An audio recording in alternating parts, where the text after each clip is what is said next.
All right, welcome back, guys. Today I have, and I didn't even make sure I was saying your name properly. Is it Nicola Crawley? It's Nicola Crawley. Nicola, thank you. I should have checked Yeah. on that beforehand. But I'm going to let you go ahead and introduce yourself. Okay, so thank you. I am Nicola Crawley. I'm based in South Wales in the UK. I'm originally from the north of England, and I'm a reflexologist, hypnotherapist, and master NLP practitioner. I'm working with a lot of people who are neurodiverse across a whole range of issues on a daily basis. And you, like myself, got a late diagnosis of ADHD, not just ADHD. Can you talk about that, your late diagnosis? Yeah, so I got my diagnosis last year when I was 49 of ADHD and autism. So I kind of knew the ADHD was there. I'd stumbled across it really in what it looks like in adult women in the last few years, and it made a lot of sense to me. The autism did blindside me a little bit, despite me having two autistic sons. But then it did make a lot of sense when I think about it feels like two sides of my brain are constantly in conflict with each other. The rule following autistic side and the chaotic, messy, disorganized ADHD side Yeah. constantly battling with each other. And I was telling Nicola before we started recording, like I have a couple clients that I've had several over the years, but I have a couple right now that have ADHD and autism, and that fight between the two different, sides of your brain where Yeah, like one is like constantly going into disorganization and the other is like, no, we need structure and organization yeah. to feel good.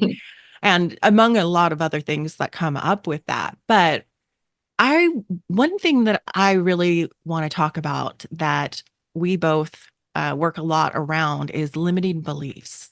Tell me Mhm. how you help people with your NLP and your reflexology and hypnotherapy with their limiting beliefs. So I think the first thing is identifying these limiting beliefs with people because people don't come to you and say, I have got a limiting belief. It's Mhm. during the course of the conversation, you'll hear quite a lot of, I can't focus, I can't read, I can't be who I want to be, I can't hold down a job. A lot of sentences beginning with I can't and not very much about what I can.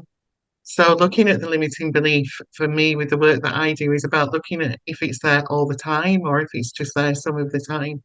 And Mhm. when we create beliefs in our minds, we create almost like a picture with them. And the picture goes in the mind, affects the physiology, and creates this state of permanent belief. So if we can change some of the characteristics of what that picture looks like, or submodalities as we call it in NLP, so changing the belief that we have. So for example, if I'm thinking I can't focus, if I can get the characteristics of a belief that I strongly have, so I love my children, for example, and I change characteristics of the I can't focus belief into the one of I love my children. And Mhm. then that shifts things at the unconscious level. The unconscious mind creates a new picture and the belief is removed. The limiting belief is removed. And I tend to then work with hypnosis to really reinforce that at the unconscious level and reinforce the fact that you can do this in the same way that you decided that you couldn't through situations, life, people saying things to you, and maybe things being reinforced over a period of time. You can also decide that you can. And sometimes that's the first time that anybody has said that to people, the first time that they've had the thought that actually this does not have to be a permanent state. This can be something that I have the power with the right tools to change. And just because we're kind of talking in a little bit of the lingo of our world where we Yeah, work, for people that don't know what a limiting belief is, this is something that you are thinking that you've decided is true that is holding you back from something you yeah, want. Is that a good definition for you? yeah, absolutely. I always say it has to be something that is, as you said, holding you back. It's something from stopping you from doing something or being somebody. It just can be the words limiting belief, I don't think always give it the gravitas to reflect how debilitating it can be in somebody's Yeah. life. Because if you believe that you categorically cannot do something, that can just have a massive impact on your day-to-day life and your overall well-being. Yeah. Simple story that I've told before is when I was in coaching certification, they gave us these big books, and my limiting belief was I don't know, absorb information. And Hmm. because that would cause stress, and I would think it on a loop as I was trying to read this information, it would create the truth of not absorbing the information. But more than that, something interesting when you were talking about how you help people break things down and go step by step. What that triggered in my mind was having ADHD in high school. I knew I was different. I didn't know it was because of ADHD, but one of the Yeah. symptoms that showed up for me is, of course, my room was either a mess or it was perfect. And for the Hmm. most part, my desk was like a dumping ground for everything, and it was always a mess. And that was where I was intended to study. And I would get home and I would put down the backpack and I would not open the backpack. And Hmm. from being very little and going through like the court systems with like, parents divorcing and the custody battles and things like that, there was a lot of like me in a courtroom. And I looked up to these lawyers and I thought that they had like really cool jobs and they were really interesting people and they did really good things. And I wanted to be a lawyer from when I was really little. But because of that like limiting belief of like I can't even do my homework. I can't Hmm. unless it's 10 minutes before class. I can't even unzip the backpack to study for the test. I'm just going to take the test and see what happens. Hmm. Um, I decided, how on earth are you going to go through college and then law school? Hmm. And you talked about like sometimes we're very like zoomed out. And why don't you go into that and how you help people like create those stepping stones and break things down? Yeah, it was something that I realized that I do all the time, and it creates overwhelm for me. And overwhelm is a massive part of my ADHD that I still work with on a daily basis. And I think sometimes we can say, I want to be, for example, a lawyer. I want to be a lawyer and we want to do it now and it needs to happen immediately. I envisage it as being like trying to cross a river without any stepping stones. So I'm at this side where I'm not a lawyer. I want to be a lawyer. And I find that for myself and for a lot of my clients, we can only envisage getting from here to here, but without actually looking at the steps that we're going to take in between. So Yeah. I work with clients to chunk things all the way down to the smallest possible element to say, what small step do I need to take? And then what's the next step? And then what's the next step? Yeah. And suddenly everything becomes more manageable then and it becomes more doable. And we're still getting to the same part. It's just that we're doing it in a more realistic way, but it's not always the first thought for somebody with ADHD. It tends to be, I've got to do it now, and it's got to be everything right now. Yeah. Which like makes it very difficult to prioritize to break things down. Yeah, And as you were talking about that, my what I hear a lot from my clients is, well, shouldn't I be able to do that myself?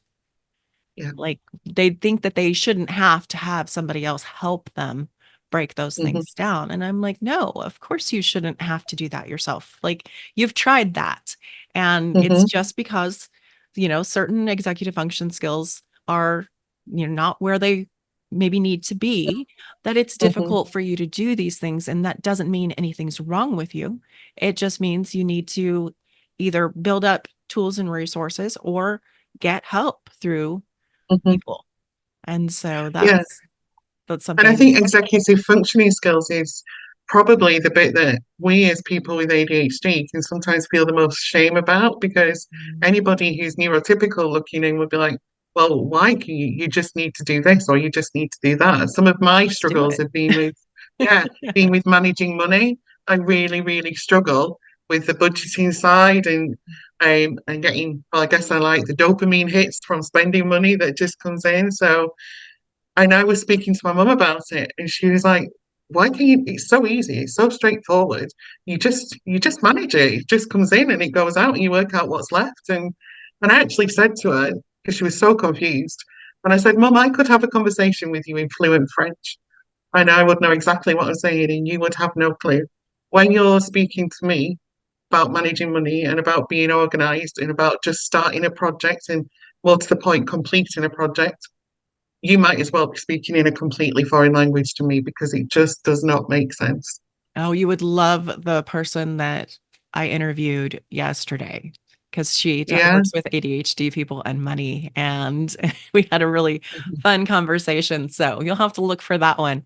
I But will. yeah, that was something I struggled with for many years too. And a lot of it was the impulse control.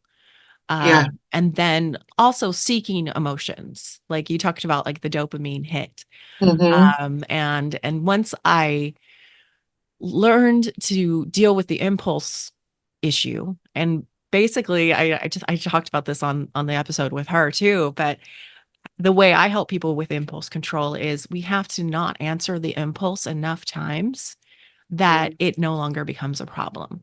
And so Yeah. a great example is like if I'm going to, go get a cookie every day after lunch, and your brain says go get the cookie, and you don't go get the cookie enough times, pretty soon you don't even want the cookie. And it's the Hmm. same like with spending. And I don't know where I found this was way before coaching, but like dealing with the impulse control in a lot of fun ways, actually. I played games with myself, and what happened is we were just in such massive debt that I had to figure this out. Yeah. Um, and if it's, somebody with ADHD that's just, not having as much money at the end of the month as they would like, it's not as much of a problem as, no, you're $90,000 in debt, like it was with Yeah. me. Yeah. And so I really, really had to figure this out. And so, somewhere along the line, I learned, oh, you're seeking a feeling by by purchasing the thing. And Yeah. then what would happen, and I think what was a big realization too, was like, oh, and now you have all the things, and now you resent the things because Hmm. they are causing you negative emotion because you thought they were going to cause you these happy emotions, and they did for a moment, but now they're causing you negative emotion because of the debt that you're dealing with or the arguments that you're having in your family, or that was my case anyway. Yeah. So that's very interesting. But yes, a lot of people just don't understand, right? And that's why No. there's people like us in the world. I bet you get told all the time, but I get told, I think the biggest thing I get told is you understand my brain. And I'm like, yes, because Yeah. I have either dealt with or I'm thinking the same thing. Yeah, absolutely. I had a client say that to me just earlier today. She's an older lady, and she came to me and she said, all my life, I've just felt different. I've just felt odd. I feel like I can go to a bar and be surrounded by friends and family and be lonely because I just feel Mm, so different. And I was like, I yeah, get you. I completely get you. She was like, wow, that's the first time that anybody has said that, because everybody else is like, how can you be lonely? There's lots of people here, but if you're yeah, feeling like the odd one out, then it's a really lonely place to be.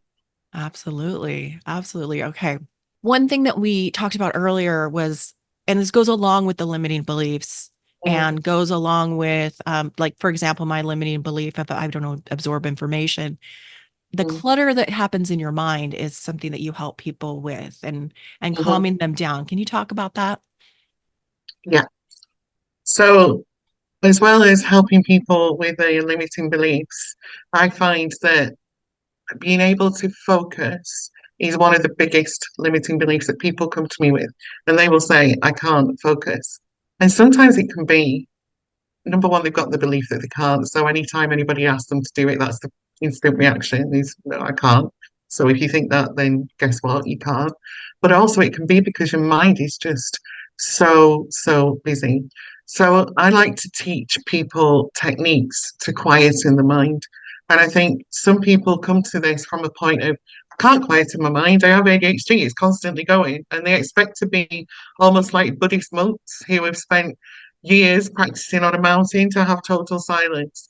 But teaching people techniques around doing hypnosis, doing the relaxation, allowing yourself to relax and allowing just to just giving yourself 5 or 10 minutes of time each day takes some of that chatter out of the mind, because the chatter's there because we're constantly wired and we're constantly on the go. So being able to do that And also looking at different strategies of getting the thoughts out of your head. So for me, that can be just as simple Absolutely. as writing it down, Yes. because it becomes like a toddler and it gets louder and louder and louder and Mhm. louder if I try and ignore it. And so I can't Mhm. ignore it. And so just writing it down, I started to do journaling and I encourage my clients to do that. At first, I was like, I don't want to do journaling because some of the thoughts that are in my head, I don't really want to revisit them and I don't want them written down. But That's very real. Yes. yeah, the benefit of getting it out of my head is far outweighed that concern that I had. And if I don't want to go back and reread them, I don't need to. I just appreciate the fact that my head's gone quieter. hmm I, as you were talking about that, I wrote down ADHD self-coaching because this is something I'm working on that I'm going to offer to everybody free. And Mm, because then the reason I'm offering it is because I think it's so foundational to quieting the mind and mm, being able to focus more. And mhm. it's through one of the methods is getting all the information out of your head.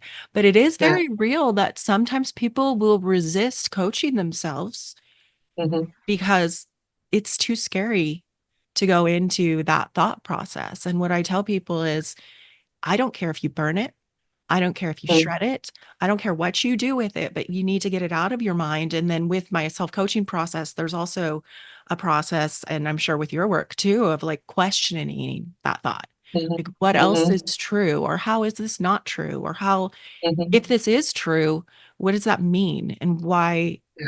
why is that a problem? Or there's just Mhm, lots of questions that we can ask ourselves that get us through that. But there's several different methods of self-coaching because for some people, sitting down and writing in a journal can be very difficult.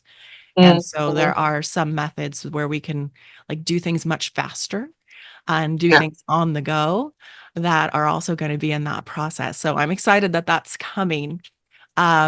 But there was another thought that I had about the quieting the mind, and I have lost it. So we will just.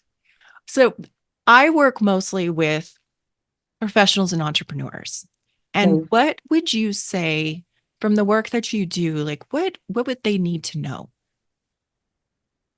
I think the first thing that I like all my clients to know is that you are not alone with these Absolutely. thoughts, with these behaviors, because it can feel sometimes like you're odd, that you're unique, that you just don't fit in. And that can affect so much because it stops your abilities sometimes. It causes you to just freeze and to not go down the path that you think that you want to go down because you're questioning whether you can actually do that. Yeah. So knowing that there are tools and techniques available to you to help with the different challenges that you're facing through ADHD or autism, whatever it is, knowing that people have been there and knowing that people get you, I think is really quite empowering. hmm So my main message would be to know that whatever you're feeling, somebody will have already have felt that and know that you're not alone with it because there is a way around it. That is exactly what inspired me to do these conversations with to Perfect. invite people on is to see like here's another example of somebody that's like you, or they're going to see Hmm. themselves in you and to some degree. One of the saddest things that I think happens is people stop wanting because it gets too painful. And I don't want that to sound like some sort of lingo, but what I mean is stop wanting to be that thing. Like I gave the example of like just deciding, well, I guess I'm not going to be a lawyer. But people Mm-hmm. stop wanting like the simplest things.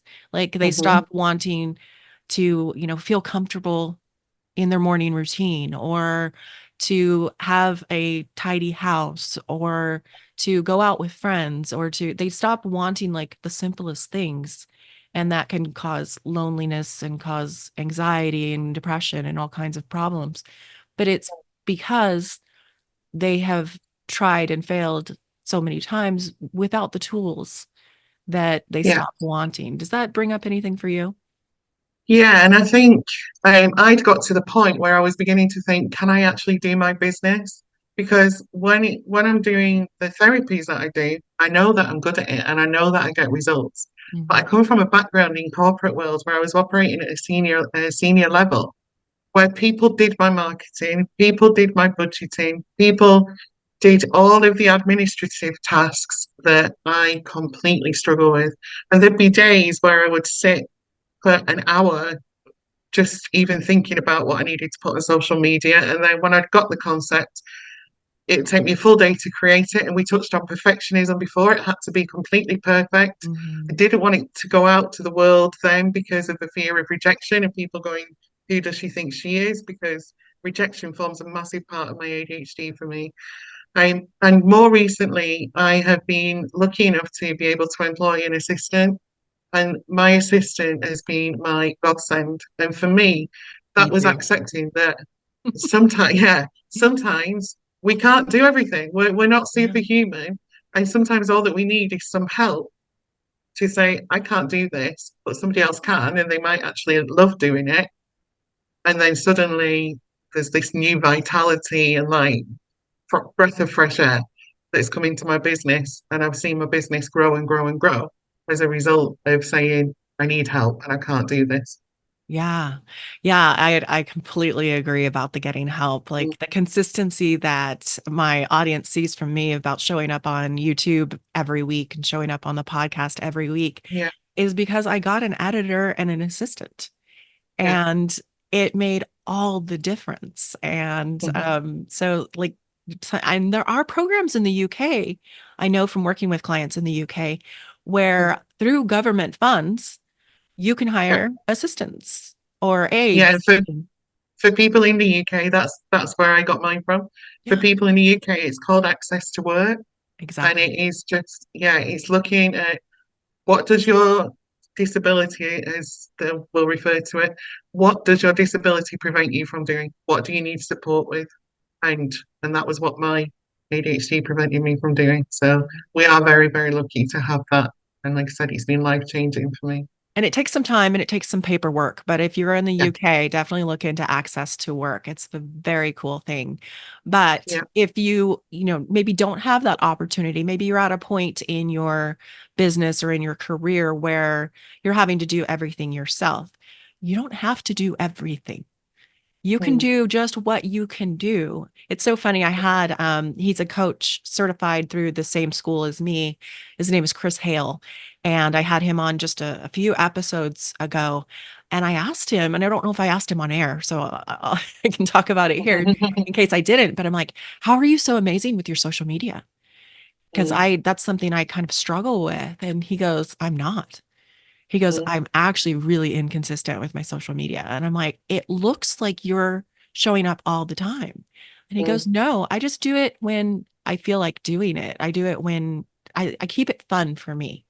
And fun Yeah. for me means not doing it on a schedule, not doing it all the time. But I Mhm, tell that story to say from the outside, people are going to think that you're just doing all the mhm. things. It's only you that's judging yourself and deciding that you're Exactly. not doing enough. So if you can't afford assistance, and another example of that is I have somebody that comes and cleans my house twice a week. Mhm. And that is wonderful because I don't want to scrub a toilet. I don't Yeah. I'm not going to clean a shower. It's just not going to Mhm, happen. And I have the funds to do that. But if you don't have the funds to do that, before I had the funds to do that, the shower didn't get cleaned every week. It mhm. just didn't happen. And you know what? Nobody died and nothing Yeah. terrible went wrong. And so, yeah, I just thought that that's an important thing to I, talk about. You I look like think you have a thought. that's I do have a thought because I was thinking that is so true. One thing that I've stopped myself from doing is reading about the to-dos of what we should be expected to do, whether that is in a business arena. So every day you should be posting this X, Y, and Z. Every week you should be doing this, or whether it's in the home saying, right, your house should be cleaned from top to bottom in this time period. You should be hoovering the floor every single day because all that was serving to do for me was to make me feel even more of a failure than I already felt. Mhm. So doing it how I can do it, and like nobody's died, everybody's still here, that my business is functioning, my house is functioning, maybe not how some people would want it to, but it Right. works for me and it works for my family. So I think being able to take that pressure off yourself in however you can do it is a game changer. And it goes back to what you were saying earlier about people stop wanting to do things. Because when you realize that maybe you don't have to do it how society expects you to do it, and do it in your own unique way, then the desire to do it comes back. So what you're talking about there really makes me think of undiagnosed ADHD. You know, Mm, I had an idea early in my 20s that I had ADHD, and I've told the story where I was a full-time sub in a school, and there was this little boy, and I was like, "Oh, I have mm, ADHD." And mm-hmm, I saw myself in him, and I just thought, well, what does it matter? I'm not in high school anymore. mm. I had this idea that Yeah, yeah. that was only for high schoolers. And I think where I got that idea was in college. I learned to reteach myself. Like one Mm-hmm, of the specific ones I remember is college algebra. In high school, I was hopeless with algebra, with mm-hmm. geometry, with I was just like, I remember just sitting in the classroom and like looking at the board and looking at people doing the work and going, I know this should make sense, but it doesn't make any Yeah. sense. And or I'll get this like one little part, but I won't get the rest of it. And so in college, I actually sat down with the answer key and with the textbook and retaught myself. And so I Mm-hmm. got an A plus in the class, had the Yeah. highest grade in the class, had no problem, and just learned that I had to learn in a different way. And so Mm-hmm. that I think that's where I got that idea that it didn't matter. But Mm-hmm. as a mom, and these like I should you said hoovering the floor. We call it vacuuming. You should vacuum every day. That never Yeah. happened. That never, ever, No. ever, ever happened in my life for 2 days in a row, ever. Mm-hmm. And you would hear the things about like, oh, well, your family's going to have allergies or you're going to ruin your carpet. Never did I have to buy new carpet because I didn't vacuum the floor No. every day. Every day. And Yeah. but I remember being like, I guess I'll say the young mom, like sitting on the floor crying or sitting at the table with my husband going, just tell me how to do this. And I would Mm, constantly be looking for like the right cleaning system mm. or like download the thing off the internet that's going to give me, okay, on Wednesday, you do this, this, and this. And on Yeah. Thursday, you do this, this, and this. And it never worked No. ever did it work. And like now, I've almost been tempted to like to give people things like that, create a resource like that. Mm, But I think if I were to create any kind of resource like that, it would really look like what really matters to you. Like mm, if the floor does not get vacuumed except once every 2 weeks, does mm, that really matter to you? Does that matter to mm, anyone in your family? Because I remember feeling and overwhelm, you mentioned overwhelm more than once. That was my go-to emotion. Just mhm, always overwhelmed and thinking the house was just a disaster. And my husband would just look around and go, it's really not that bad. mm. And but from my perspective, I saw like all the things that had to be done. Yeah. And we'd always try to like if you're out there and you're trying to find that perfect system, it's not out there, it's within you.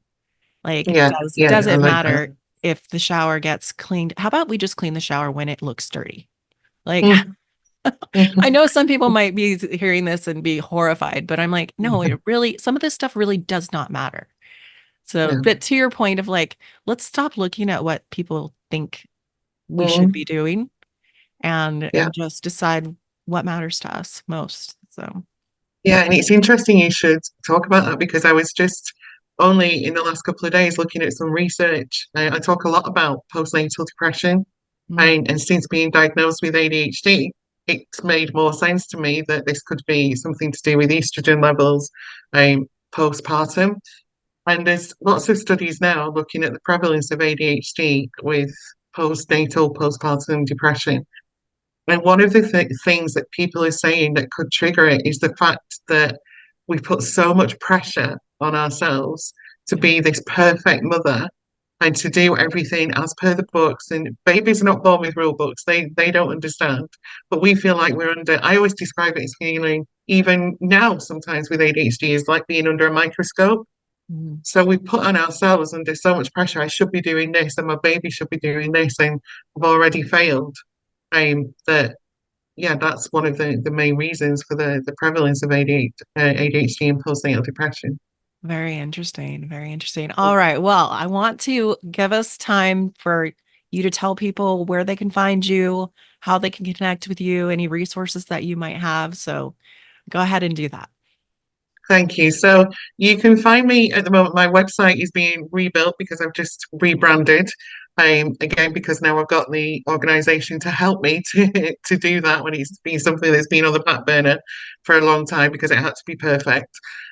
So you can currently find me on Facebook at Inner Belief Therapies, and on LinkedIn as Nicola Crawley. And a lot of my resources that are on there are to do with fertility and hypnobirthing and the maternity care. So if you're somebody who has ADHD or not and is interested in how they can get support through that, then you'll find that on there. Very good. Well, thank you so much for coming on and sharing. And I know this is going to help so many people. I appreciate you. Yeah, thank you for having me. I really enjoyed our conversation. Me Thank too. you.